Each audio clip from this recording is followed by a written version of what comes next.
Sasa leo wana Exodus tutazame namna ya kulog out kwenye WhatsApp web au WhatsApp application kupitia hiyo kompyuta yako. Mimi naanza na WhatsApp application.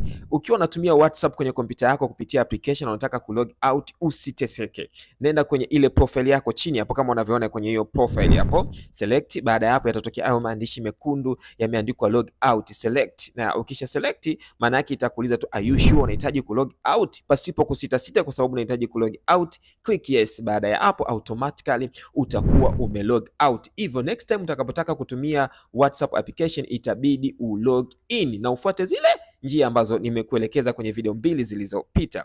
Lakini kwa wale ambao mnatumia WhatsApp web na unahitaji kulog out pia ni rahisi sana. Cha msingi ukiwa kwenye hiyo WhatsApp yako utafuta setting. Hapo ukitafuta hiyo setting i-click, ukisha-click shuka chini utakutana kidogo na log out hapo. Select hiyo log out na automatically utakuwa umelog out kutoka kwenye hiyo WhatsApp web. Hivyo mtu mwingine anaweza akalog in na next time pia utakapotaka kutumia WhatsApp web itabidi ulog in. Ni salama sana especially kama kompyuta unayoitumia sio kompyuta yako. Ni lazima uhakikishe baada ya kutumia WhatsApp yako una log out.